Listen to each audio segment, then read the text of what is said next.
Este capítulo de Romanos, el capítulo 7, específicamente los versículos del 7 al 25, que es lo que vamos a estar tratando, creo que es uno de los pasajes medulares acerca de el Evangelio y el alcance del Evangelio en nuestra transformación. Asimismo, podemos decir que estos pasajes son bastante complejos, porque les decía yo que hay dos maneras de abordar. Dentro del cristianismo históricamente han habido dos maneras de abordar este Romanos 7, versículos 7 al 25, porque fue escrito por el apóstol Pablo, pero lo que se ha preguntado los cristianos o los hijos de Dios al leer estos pasajes, ¿cuál era la condición de Pablo al escribir estos pasajes? Esto lo escribe Pablo desde un punto de vista cuando él habla cuando él no era cristiano, cuando él no era creyente, cuando él no era regenerado. Acuérdese que cuando hablamos de regeneración hablamos del nuevo nacimiento. Uno es verdaderamente un cristiano cuando verdaderamente ha nacido de nuevo. Entonces la gran pregunta es, Pablo está hablando de esto aquí desde el versículo 7 al 25, acordándose de su vida pasada, o esto lo habla Pablo desde ya su punto de vista como un hijo de Dios, como un creyente, como un hombre nacido de nuevo, como una experiencia que él tuvo. Vaya tremendo y complicada manera, porque han habido muchos siervos de Dios que han analizado esto y no se han puesto de acuerdo.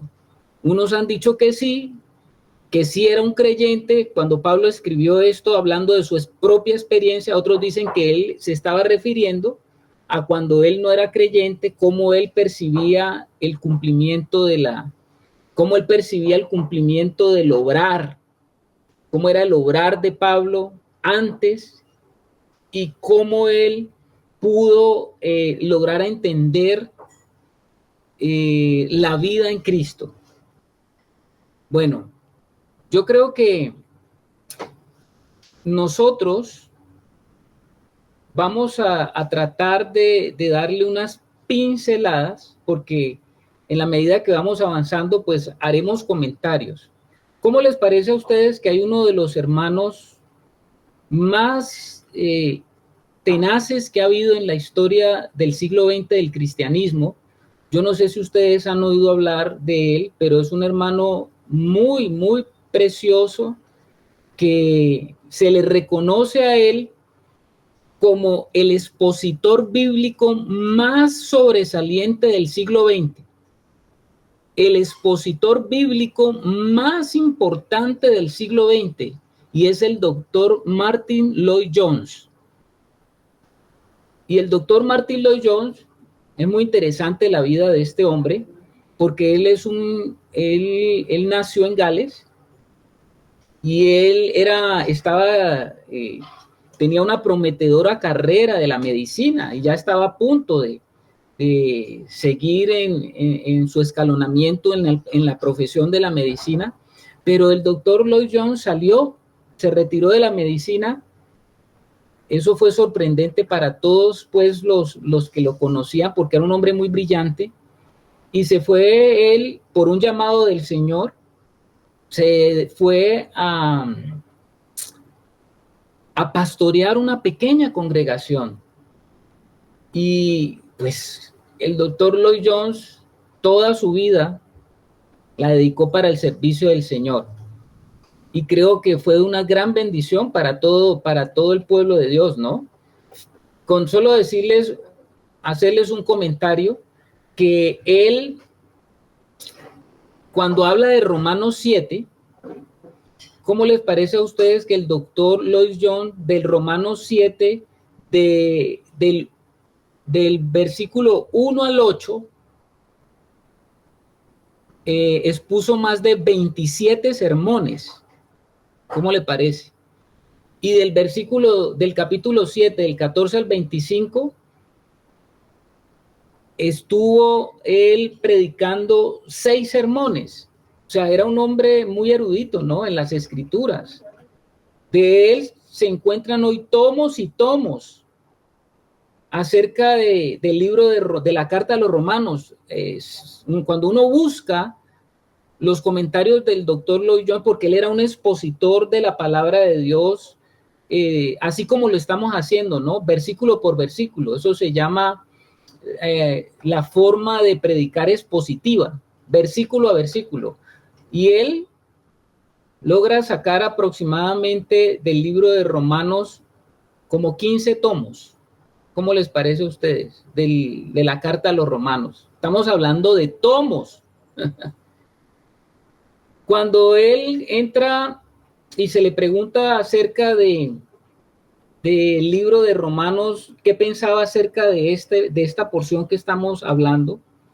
Él decía que no era tan importante preguntarse si Pablo lo escribió pensando en él antes de Cristo o si Pablo lo escribió pensando o guiado por el Señor ahora después de Cristo y su experiencia personal.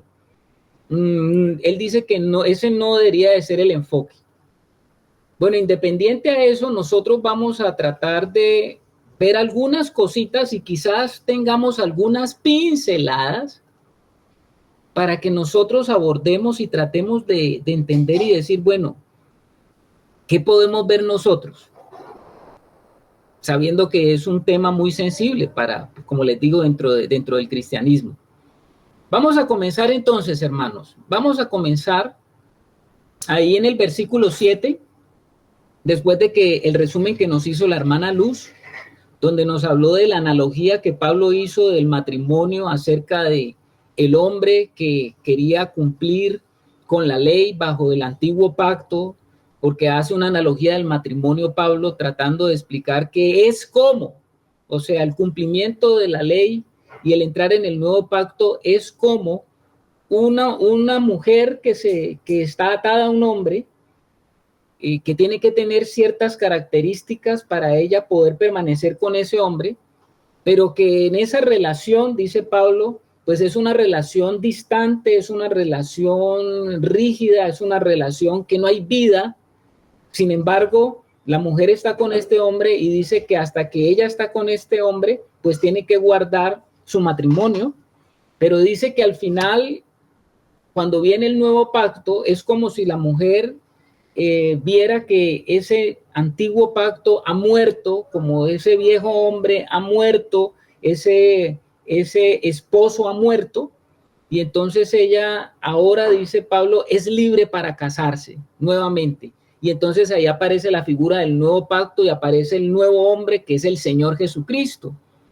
Entonces, por eso el versículo 6 dice, estamos en Romanos capítulo 7, versículo 6, pero ahora estamos libres de la ley por haber muerto para aquella en que estábamos sujetos. De modo que, dice Pablo, de modo que sirvamos bajo el régimen nuevo del Espíritu y no bajo el régimen viejo de la letra. Esto es tremendo lo que Pablo está diciendo. No pierda de vista usted, hermano, que él está hablando a creyentes, por un lado, unos que vienen del judaísmo, que todavía traen fresca todas las enseñanzas, toda la tradición, toda la cultura religiosa del judaísmo, pero eran creyentes porque creyeron en el Señor, porque se convirtieron, porque entraron también a disfrutar de los bienes de la vida venidera, porque nacieron de nuevo por el Evangelio, pero tenían sus costumbres, tenían sus tradiciones. Y por otro lado, están los gentiles, aquellos hombres que no tenían ningún pacto con Dios, aquellos hombres que no tenían conocimiento del Dios de Israel, aquellos hombres que estaban siguiendo ídolos, aquellos hombres que vivían en ciudades entregadas al paganismo, pero también oyeron el Evangelio y llegaron al Señor Jesús. ¡Qué tremendo! ¿Cómo conciliar eso? ¿Cómo conciliar que hay un choque de culturas? Porque el Evangelio los trae a vida nueva, pero usted sabe que nuestra alma es lenta para tener la realidad de las cosas entregadas por la vida de Cristo. Y entonces Pablo escribe esta carta y está hablándole a las dos audiencias en el libro, en la carta a los romanos.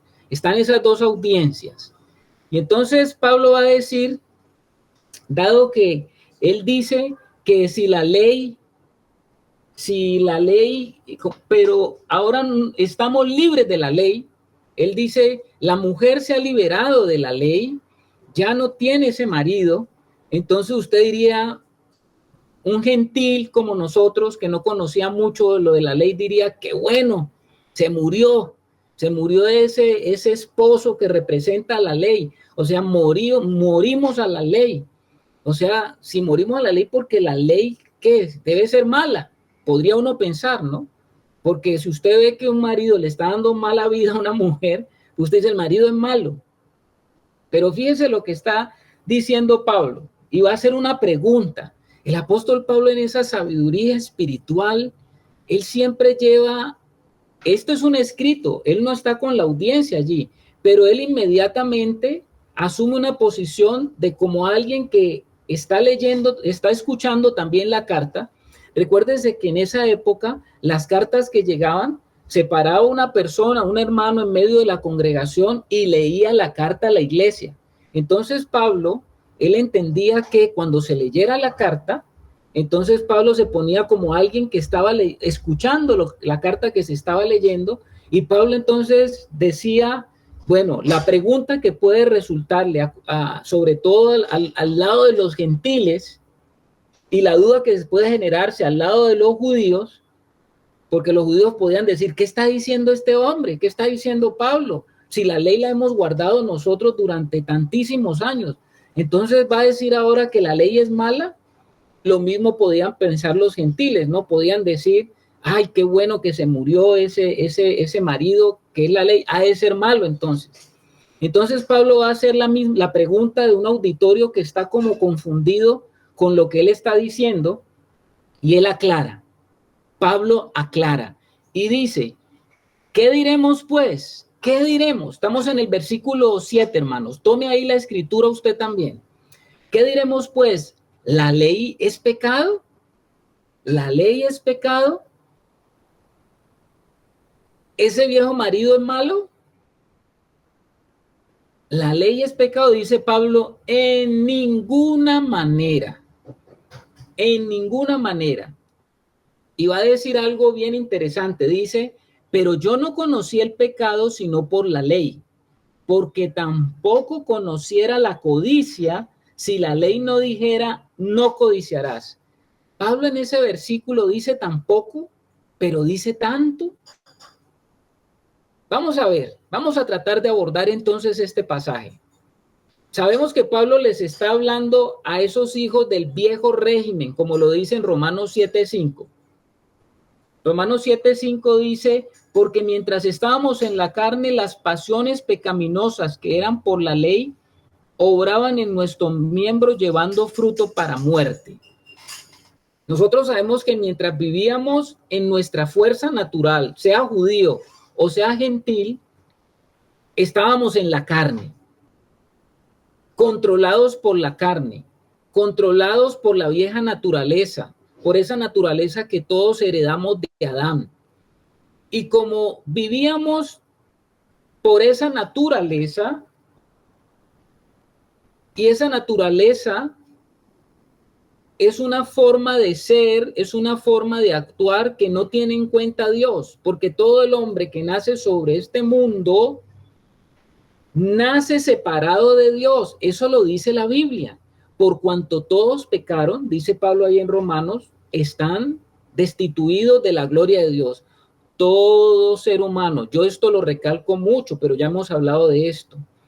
Todo ser humano que viene a este mundo viene separado de Dios, porque ese hombre que viene separado de Dios lo es porque los primeros padres, Adán y Eva, desde que salieron de la presencia de Dios, vienen engendrando o engendraron hijos que no tenían ya la gloria de Dios sobre ellos. Adán y Eva la tuvieron, pero cuando pecaron salieron de la gloria de Dios.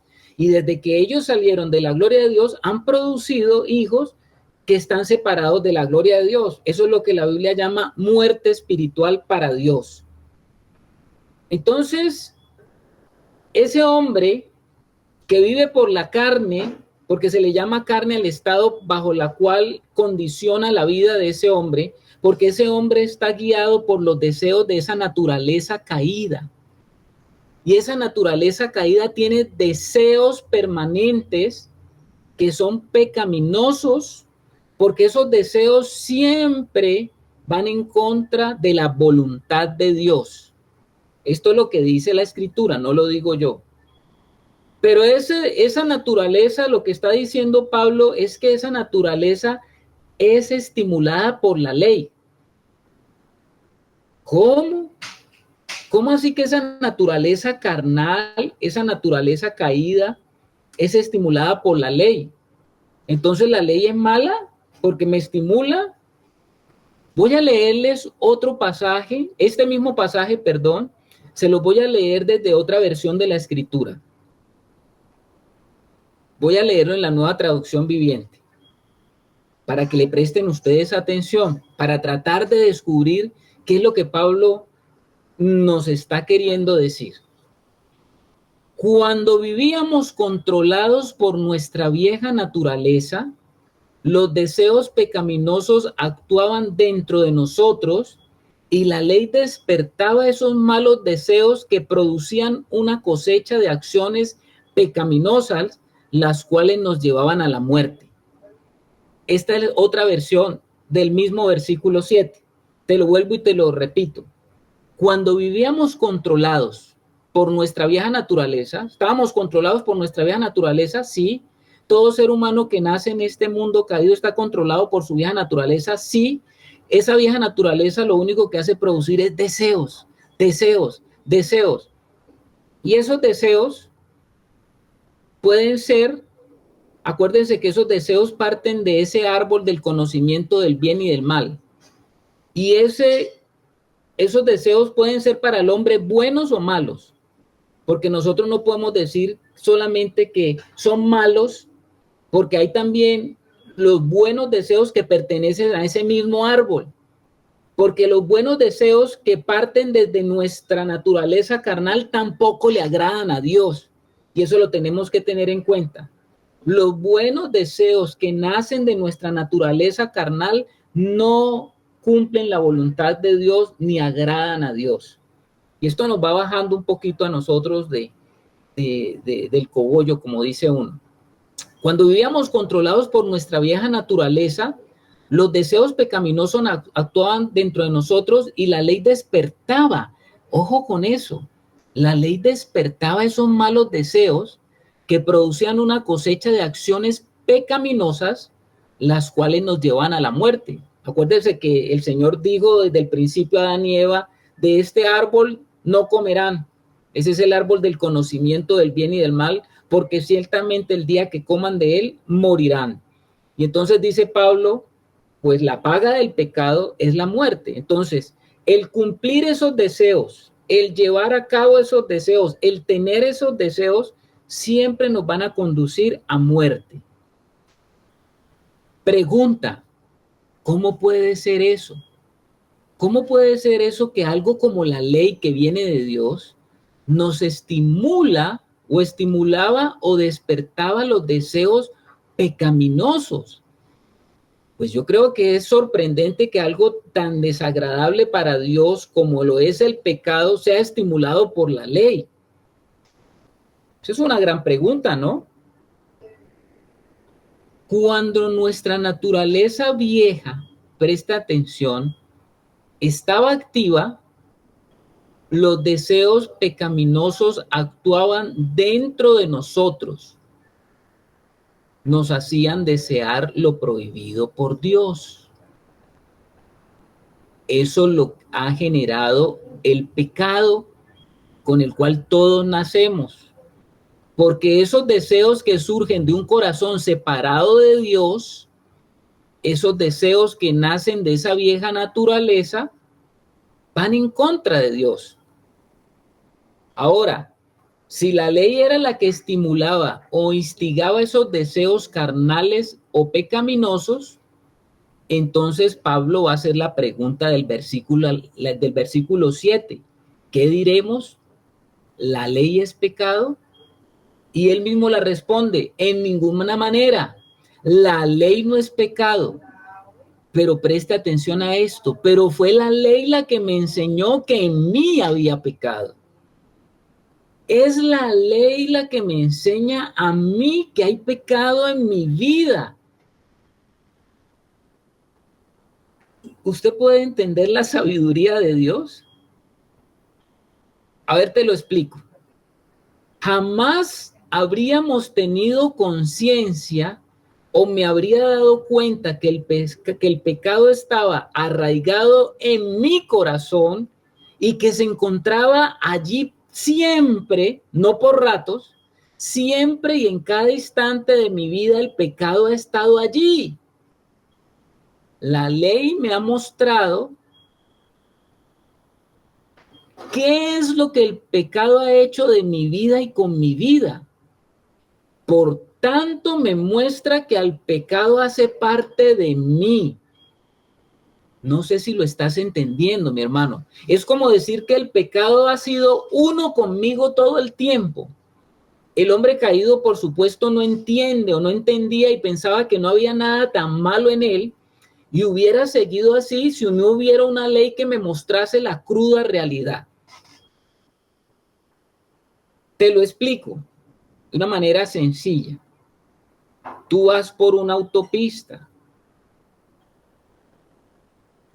Sabes de que hay un cruce que tú vas a hacer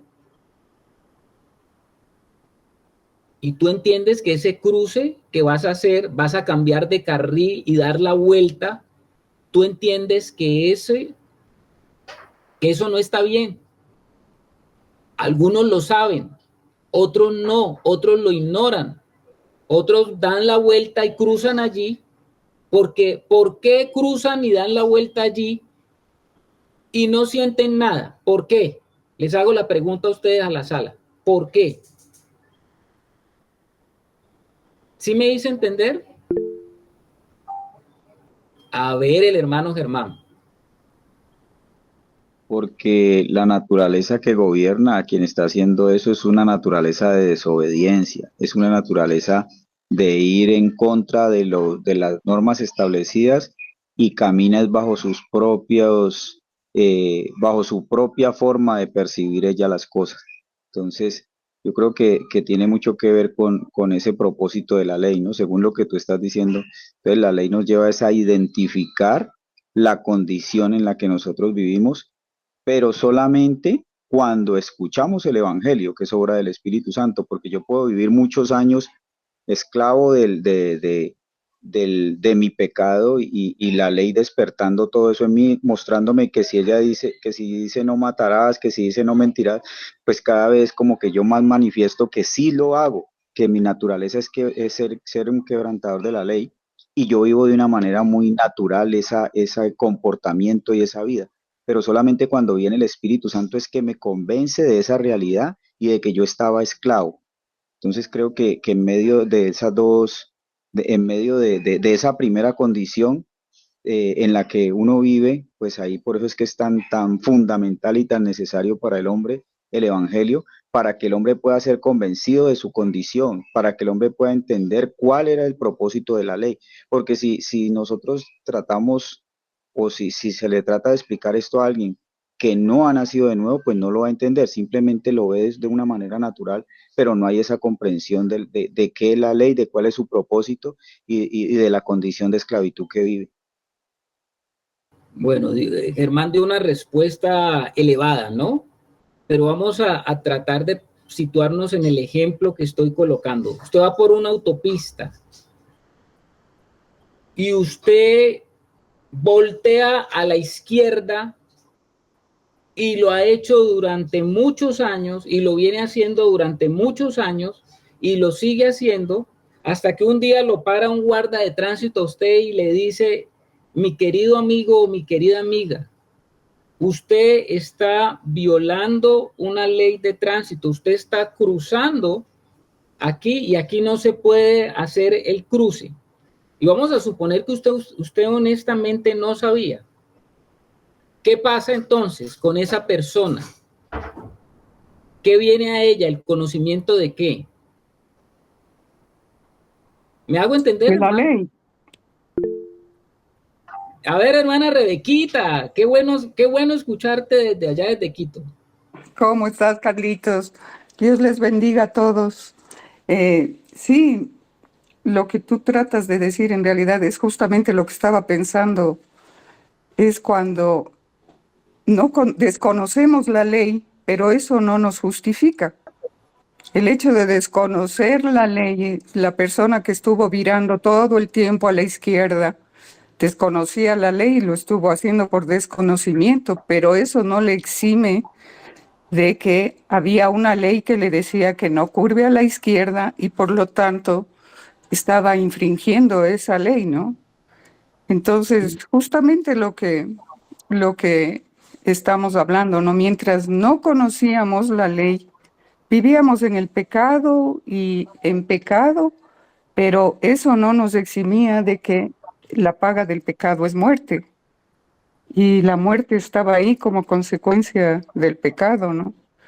Entonces viene el conocimiento de la ley y ahora sí la ley le da poder al pecado, realmente, como dice en Corintios Pablo, ¿no? La ley le da poder al pecado porque ahora sí sabemos y conocemos que hay una ley que nos dice qué debemos hacer y qué no debemos hacer. Y eso es lo que le dio poder al pecado, la ley, y viene como consecuencia la muerte, porque Pablo dice, pues no, el aguijón de la muerte es del pecado y la ley le dio poder al pecado. Entonces, cuando viene la ley, ya nos hace, es como ponernos un alto para que no nos desbordemos en el pecado y entendamos que, claro, eso viene a ser un cerco, aunque, claro, por ley no había salvación, pero ya éramos conocedores de cuál era nuestra condición y ese es el objetivo de la ley, o sea, hacernos caer en cuenta y decirnos quiénes somos, cómo estamos actuando y justamente que necesitamos un Salvador. Eso creo, Carlitos. Gracias, Rebequita. Sí, señora. Sí, mi hermana. Efectivamente, esa persona que estaba cruzando, ¿y por qué cruzaba así? Porque ella no sabía ni había nada que le indicara que no podía cruzar o hacer ese cruce. Y es probable que usted pueda alegar eso con el policía de tránsito y decirle, yo estoy volteando aquí a la derecha porque no hay una señal de tránsito aquí que me diga que no puedo voltear hacia ese lado. Entonces el policía de tránsito puede llegar y decirle a usted, lo que pasa es que aquí había una señal y la tumbaron porque un carro se chocó o alguna cosa, pero aquí siempre ha estado prohibido virar hacia el lado que usted lo está haciendo. Entonces ya se vuelve en un alegato, ¿no? Se vuelve una contravención, usted puede hacer una contravención y decir, no había la señal. Ahora, si usted hace ese viro, pero ya está la señal allí, entonces usted ya sí es conocedor que no puede voltear, hacer ese viro, porque hay una señal de tránsito muy clara que le está diciendo prohibido virar hacia la derecha en esta autopista. Y qué bueno lo que dice la hermana Rebeca. La persona que no sabía que había una señal allí y nunca la vio, él ha venido haciendo eso y cometiendo la infracción porque él desconocía que no se podía virar allí. Sin embargo, si llega el policía de tránsito, se le vuelve un problema porque el policía de tránsito dice, la ley dice que usted no puede ir a una autopista aquí, bueno, todo lo que usted ya sabe. Entonces es verdad. ¿Qué es lo que ha hecho la ley? La ley no es pecado, pero la ley es la que me enseña a mí y me comienza a mostrar que en mí se había pecado. La ley me va a decir a mí que el pecado está arraigado en mi corazón y que se ha encontrado allí siempre, no por ratitos. No es que yo soy pecador por momentitos, no. Cuando tú conoces más lo que la ley dice, tú dices, no, no es por ratos. Lo que la ley me está diciendo es que siempre y en cada instante de mi vida el pecado ha estado allí. Lo que pasa es que el hombre cuando cayó no era consciente. En la medida que vinieron pasando más las generaciones, el hombre no supo qué fue lo que pasó, no conoció la profundidad de lo que él había experimentado, no reconoció la caída tan profunda en la que cayó, y en la medida que las generaciones fueron pasando, los hombres fueron olvidando cada vez más de dónde habían caído, de dónde se habían apartado, y comenzó a hacer la historia del Edén como una leyenda, como una fábula. ¿Cómo le parece a ustedes, hermano? Porque para los hombres, en su estado de pecado, no reconocen que hay una naturaleza que los lleva a hacer lo malo, no lo reconocen, no lo sienten, no lo experimentan. Pero cuando el Señor puso la ley a través de Moisés, ya el Señor comenzó a decir, estaban equivocados, ustedes no se dan cuenta de dónde cayeron, ustedes no me conocen, ustedes no saben que yo soy santo, santo, santo, ustedes no saben que ustedes quedaron perdidos, perdidos, perdidos. Entonces, la ley me ha mostrado qué es lo que el pecado ha hecho de mi vida y qué es lo que ha hecho con mi vida. Porque la ley va a tratar de mostrarle al hombre es que el hombre entró en otra naturaleza. En el fondo, la ley lo que va a decir es, usted nunca en esa naturaleza se puede acercar a Dios. El hombre caído no entendía y pensaba que no había nada tan malo en él. Ahora, cuando Pablo está diciendo esta cosa, la ley suena como algo malo, pero no lo es. Y Pablo corrige esa falsa idea. A ver, hermana Luz. Hermano, que me recuerda este versículo donde el Señor muestra que el corazón del hombre es todo malo. Y vio Jehová que la maldad de los hombres era mucho en la tierra y que todo designio de los pensamientos del corazón de ellos era de continuo solamente el mal. Génesis 6:5. Amén, hermana Luz, sí, Señor. Esa es la historia del hombre caído ahí en Génesis 6. Han ocurrido solamente tres capítulos desde la caída, y ya dice que el hombre era terriblemente malo y todo pensamiento, intención del corazón del hombre era mala. Y dice el Señor que el Señor le dolió en su corazón. Le dolió en su corazón ver la condición del hombre, pero era una condición que el hombre desconocía. El hombre no sabía qué tan malo y qué tan grave era la condición, ¿no? Qué tan malo y qué tan grave es la condición. Es como cuando usted va donde un médico y usted viene con un dolorcito ahí constante y usted dice, ay, yo no le paro bolas a esto no ha de ser tan malo. Pero cuando el médico va y abre y hace el examen y muestra, le dice el médico, bueno, te quiero decir que esto que tienes tú sí es grave. Entonces, solamente le puede mostrar el médico quirúrgicamente o radiográficamente o con una prueba especial lo grave en lo que usted está, pero para usted de pronto no era tan malo. La ley suena como algo malo, pero no lo es, y Pablo corrige esa falsa idea. ¿Es la ley pecado? Es la pregunta que hace Pablo en el versículo 7. ¿Es la ley algo malo, pecaminoso y perverso? Dios no lo quiera ni lo lleguemos a pensar, que no es así. No podemos nosotros llevar a la ley a decir que la ley es terrible. No. La ley es exactamente lo opuesto al pecado. Por eso, Pablo, ahí en Romanos 3:20, cuando nosotros estudiamos esa parte en Romanos 3:20, él hace una declaración contundente al final del versículo 20. Dice, porque por medio de la ley es el conocimiento del pecado. Por medio de la ley es el conocimiento con el pecado. Hay una ilustración que la encontré, que lo tenía un hermano que me parece muy interesante, para ayudarnos a ejemplificar aún más, para que esta noche quedemos como con un concepto más claro de lo que Pablo está tratando de decirnos, y es la ilustración de nosotros frente a un espejo. ¿Cuál es el propósito de un espejo?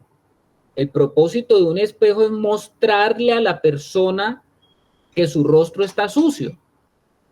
Poniendo en el caso de que usted algo pasó y usted ve a mirarse al espejo porque algo le cayó en la cara. ¿Cuál es el propósito del espejo? Es mostrarte que tu rostro está sucio. Te pregunto, si tú vas al espejo y ves tu rostro sucio, ¿el problema es del espejo o el problema es del rostro de la persona? ¿Dónde está el problema? En el rostro de la persona, claro. Por supuesto, ¿no? Que en el rostro de la persona. No se puede culpar al espejo por el rostro sucio. La ley no es pecado, pero hace saber el pecado. El espejo no está sucio, pero hace saber la suciedad. Pablo dice, yo no conocía el pecado. Pablo ignoraba su propio pecado. Mire usted que él dice, pero yo no conocía el pecado sino por la ley, porque tampoco conociera la codicia si la ley no dijera, no codiciarás.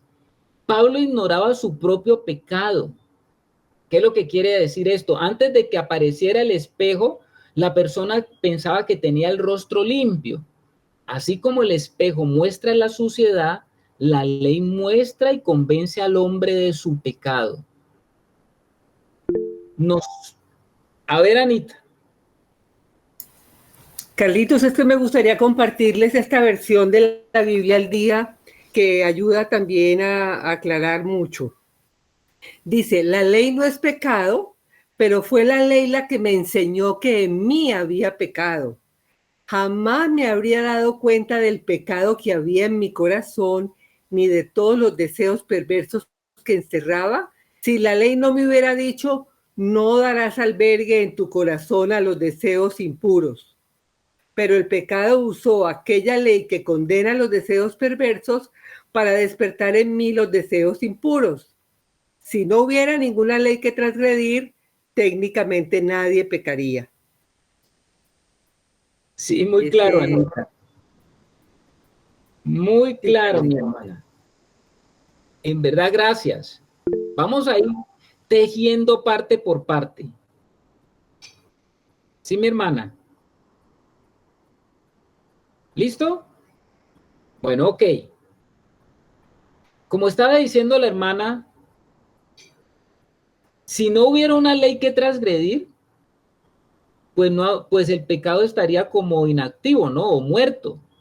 Sería algo desconocido, como el que no conoce la ley de tránsito, o no hay colocado un letrero de prohibido virar, no, pues si no hay un letrero, a esto ha de ser permitido.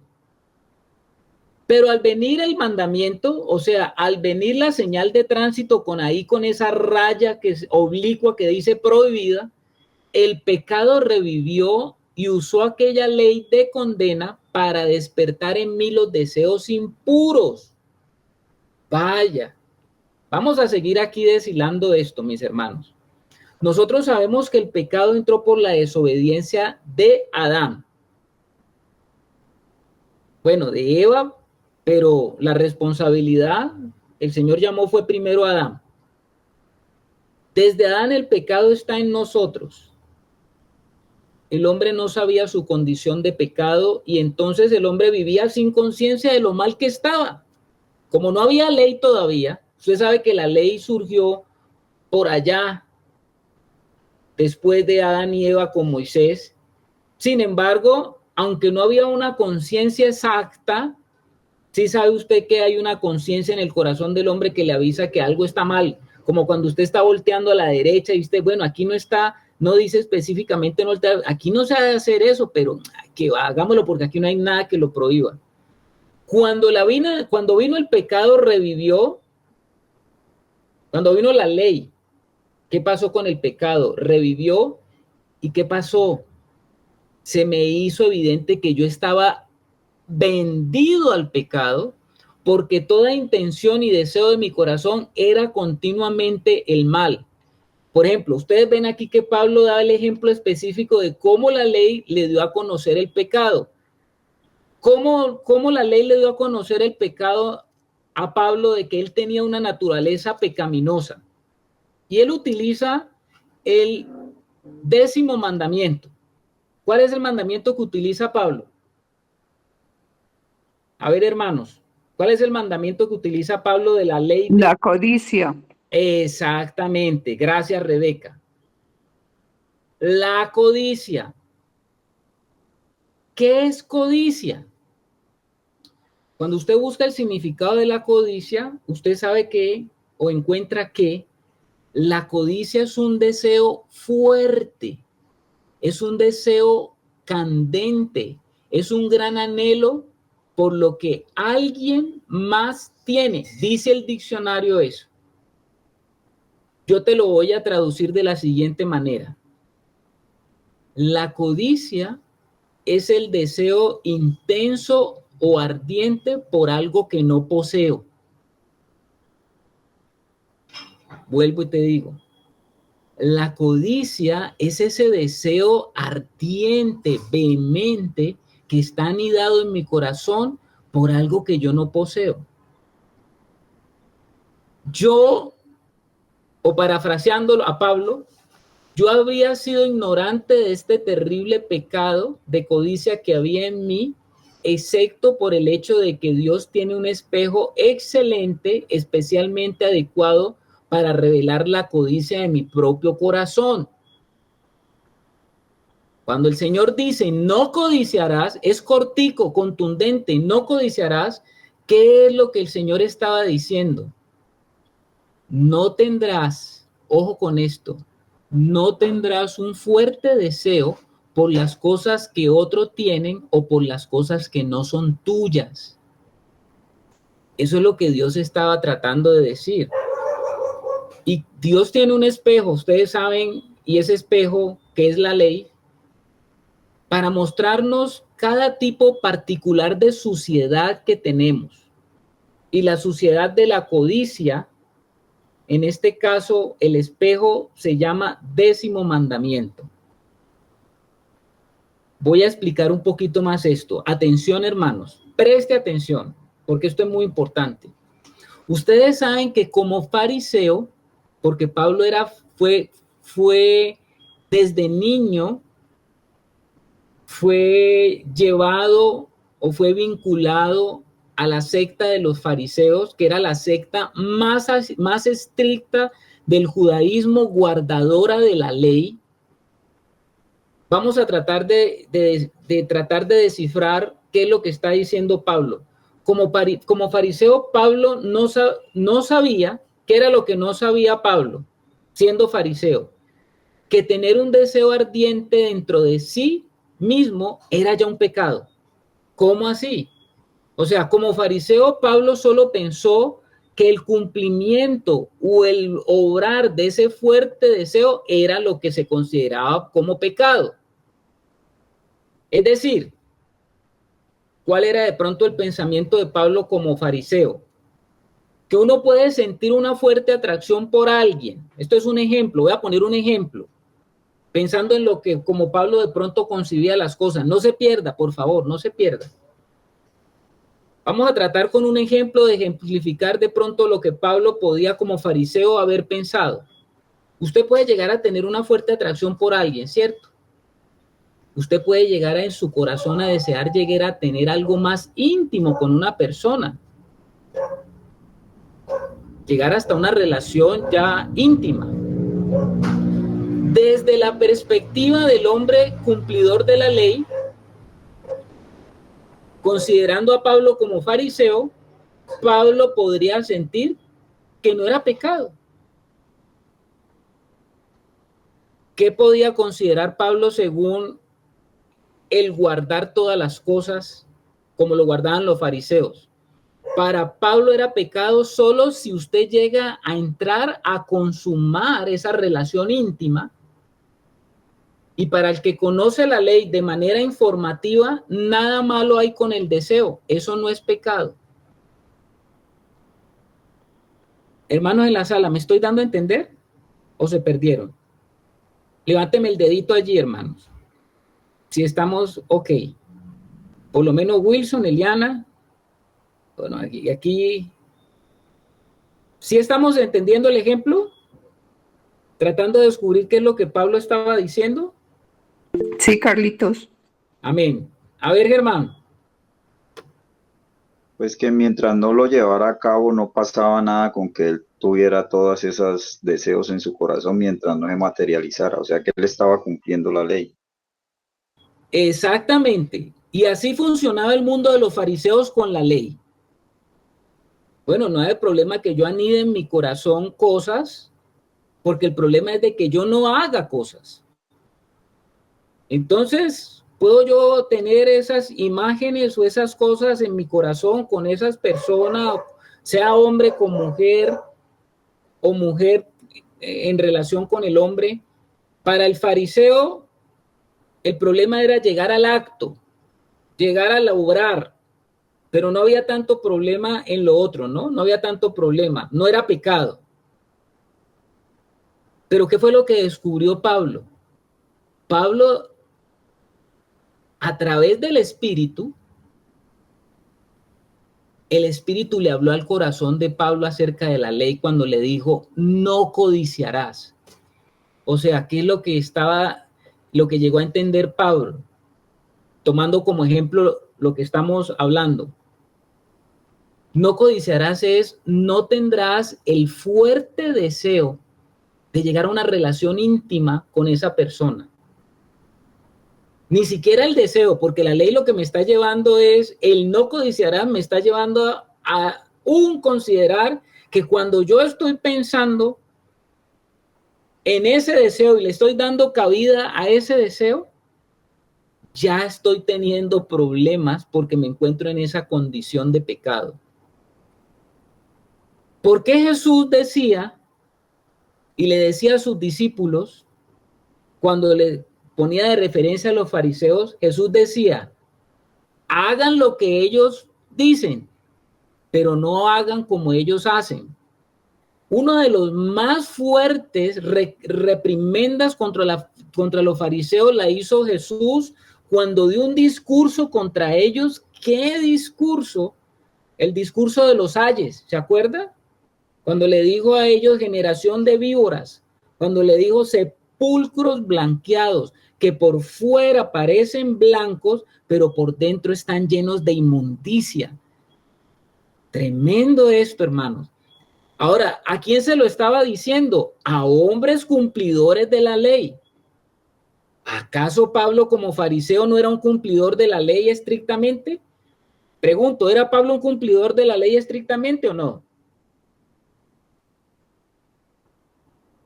¿Sí o no? Ángel Ewell dice. Sí, señor. Sí, dice Edwincito. Dice Pablo que él aventajaba aún a los fariseos de los de su nación y a los fariseos más estrictos porque, ¿dónde dice eso? En Filipenses, ¿no? ¿Se acuerdan ustedes?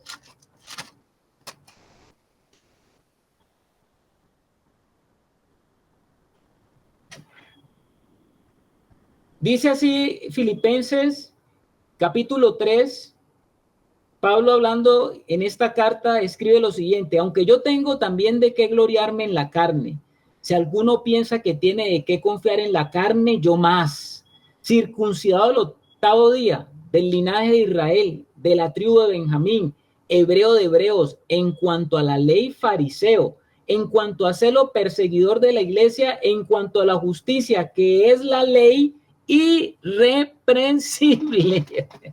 ¿Cómo le parece a usted? O sea que Pablo no era cualquier fariseo, era un fariseo de a de veras y muy cumplidor de la ley. Pero fíjense que Pablo llegó a descubrir, conociendo todos los mandamientos, que el solo codiciar ya era un problema. El solo llegar a tener pensamientos, deseos por algo que no tiene o que no es suyo, ya lo está confrontando con la ley de Dios, diciéndole, usted está en pecado. O sea que Pablo se sentía un buen fariseo seguramente en el ejemplo que estamos hablando porque nunca llegó a tener relaciones con otra mujer. Pero ahora el Espíritu le estaba llevando a Pablo más allá de lo externo. y el Espíritu le estaba haciendo a Pablo sentir culpable porque había tenido ese fuerte deseo. No estoy diciendo que Pablo está hablando aquí de eso, sino que se los estoy colocando como un ejemplo. El Espíritu comenzó a mostrar de cuántas cosas puedo llegar a tener codicia. ¿De cuántas cosas yo puedo llegar a tener codicia en mi corazón todo el tiempo? ¿Cuánto dolor se produce en mi corazón por estar anhelando las cosas que no tengo? ¿O a qué condición puedo llegar por tratar de tener o poseer lo que no tengo, pero que quiero? Tremendo esto. Entonces, un guardador de la ley externamente puede ufanarse por decir, yo he cumplido primer mandamiento, segundo mandamiento, tercer mandamiento, quinto, sexto, séptimo, octavo, noveno. Pablo era de los que decía eso, ¿no? ¿Se acuerdan del joven rico cuando fue a los pies del Señor? ¿Cómo se le presentó al Señor? ¿Cuál era su hoja de vida?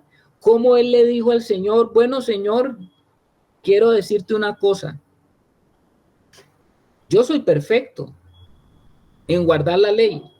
¿Qué otra cosa he de hacer para ganar la vida eterna? O sea, si yo lo guardo todo, si yo no tengo problema en nada, yo tengo una vida cumplidora de la ley, desde siempre he cumplido la ley, soy correcto, o sea que yo no tengo ningún problema. ¿Qué otra cosa haré para heredar la vida eterna?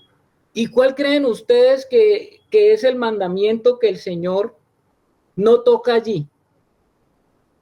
¿Cuál es el mandamiento? El Señor le dijo, has hecho esto, esto, esto, esto. ¿Y cuál fue el mandamiento que el Señor no tocó? A ver ustedes, hermanos estudiosos.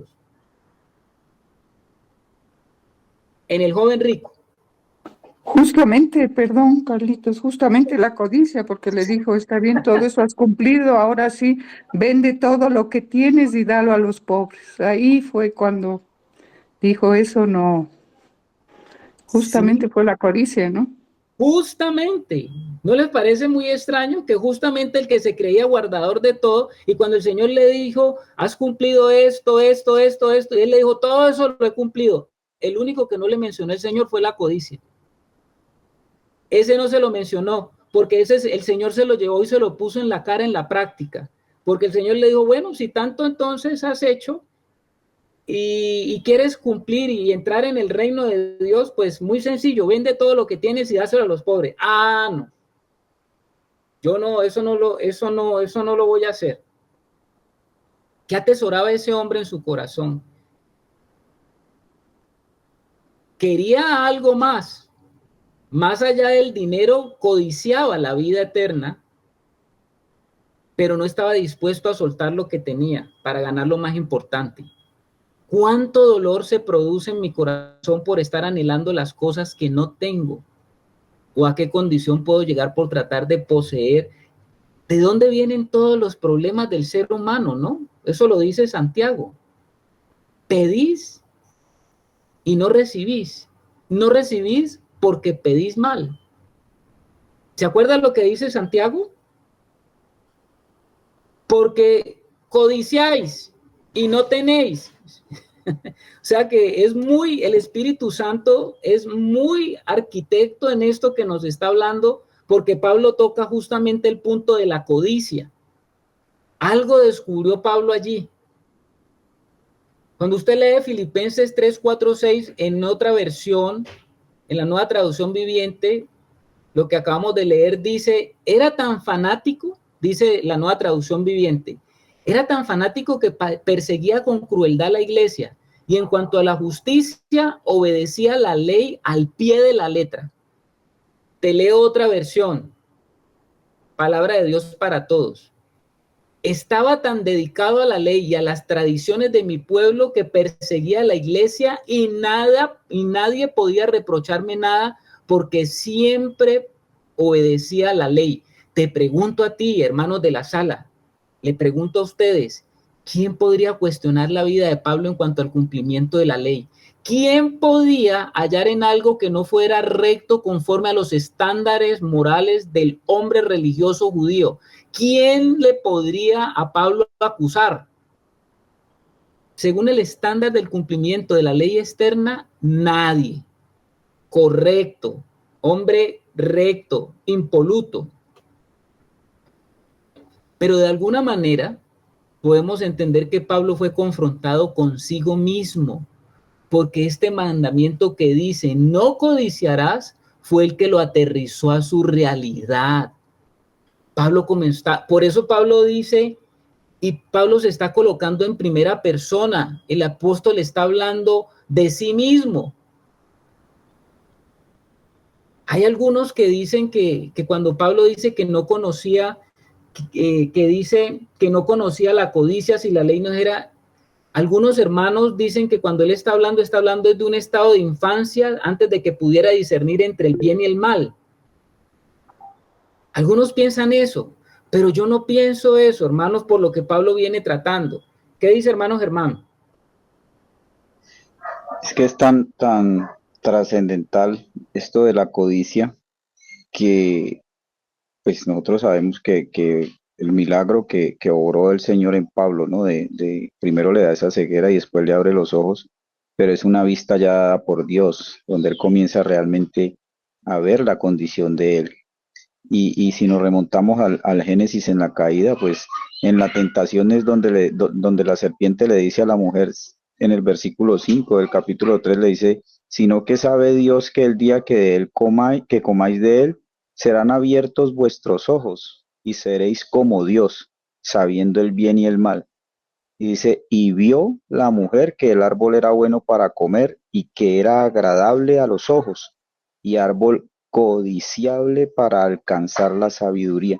O sea, era como la primera manifestación. Ni siquiera fue el miedo cuando ellos ya lo comieron, que dicen que estaban miedo y que sintieron miedo porque estaban desnudos, sino que cuando ya la mujer se come en su corazón lo que le dice la serpiente, ya mira con otros ojos el fruto del árbol que siempre estuvo allí, pero que ahora esa palabra entró a su corazón y ahorita ya dice que lo vio con otros ojos, dice, era agradable a los ojos y árbol codiciable para alcanzar la sabiduría. Entonces, como que eso está tan arraigado en el corazón del hombre, de la desobediencia hacia Dios y tantas cosas, que la intencionalidad es ese deseo ardiente, ¿no? De querer alcanzar lo que no tenemos, pero no de la fuente de la cual fuimos creados de Dios, sino por nuestros propios medios. Bueno, muchas gracias, Germán. Ay, hermanos, no sé si a ustedes les parece que se nos abre más claridad en esto que dice la Escritura. Porque Pablo está tratando el asunto de una manera, yo creo que muy personal. No creo que él varias veces, aquí en este pasaje, él va a hablar en primera persona. Él no va a hablar en ustedes o uno pensaría o aquellos, sino él habla de yo. Él va a estar hablando de esa manera en primera persona. Yo pienso que Pablo fue confrontado consigo mismo, hermano. Y yo creo que de alguna manera este mandamiento de no codiciarás comenzó algo a mostrarle el espíritu al corazón de Pablo. Pablo, yo creo que él llegó por ese mandamiento, él llegó por ese mandamiento, por él verse violando ese mandamiento, pues él llegó a considerar que la ley lo mataba. Porque lo único que él podía entender, yo pienso así, según lo que él está mostrando, es que el mandamiento se le fue revelado de una manera más profunda, porque como fariseo ya conocía el mandamiento, no codiciarás. Y según la ley, no codiciar es no querer algo de un vecino. Y él decía, no, yo estoy bien. Yo no tengo nada de un vecino, ni he querido, seguramente. Pero el mandamiento lo estaba llevando más allá de decirle, no, es que esto no se trata solamente con cosas de otro, sino con cosas que tú no tienes, pero que quisieras tener. ¿Qué era lo que Pablo estaba buscando cuando él asolaba y perseguía a la iglesia. ¿Qué él codiciaba? No lo sabemos. Pero yo creo que Pablo, cuando vio que, aunque él no hizo cosas, codiciaba cosas, yo creo que él se vio por la ley muerto, no como él se sentía antes como fariseo muy vivo, porque la ley, él era cumplidor estricto de la ley, y como cumplidor estricto de la ley, pues estaba bien, no había problema, estaba bien con Dios. Pero cuando consideró, yo creo, la parte más profunda, el espíritu de la ley, yo creo que él se dio cuenta que era merecedor de la muerte. Yo creo que él llegó a aprender experimentalmente aquella doctrina en la que tanto insistió en su ministerio y que mantuvo al final, que nadie puede ser justificado o no puede haber la justificación de un pecador por las obras de la ley, ya que por la ley es que es el conocimiento del pecado. Hermanos, esto es muy importante que lo tengamos en cuenta para pasar al versículo 8. Porque el versículo 8 dice, vamos al versículo 8, mas el pecado tomando ocasión por el mandamiento produjo en mí toda codicia, porque sin la ley el pecado está muerto. Porque la ley revive el pecado y despierta en mí los deseos impuros. Y uno dice, pero ¿por qué? ¿Por qué? ¿Por qué hace eso la ley? ¿Por qué revive el pecado y me despierta esos deseos cuando la misma ley es la que los prohíbe? Dice Pablo, pero el pecado, ¿quién es el verdadero culpable? El pecado, tomando la ocasión o la oportunidad por el mandamiento. ¿De qué mandamiento está hablando Pablo? Del 10º mandamiento. Produjo, obró en mí toda clase de concupiscencia o deseo fuerte y ardiente, porque sin la ley, antes de que viniera el mandamiento, el pecado estaba muerto, inactivo. Él no era consciente de que aún el desear, el anhelar cosas ardientemente, él no sabía eso, que eso ya era pecado. Sin el espejo la persona no es muy consciente de su rostro sucio, pero una vez que el espejo se acerca, esa suciedad parece cobrar vida. Estuvo allí todo el tiempo, pero el espejo le hizo darse cuenta de ello. Y eso es lo que la ley hace con el pecado.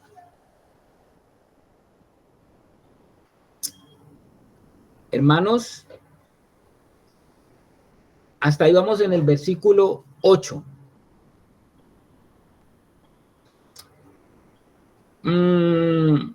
Voy a darles una ilustración porque ahora tengo que entrar a una reunión.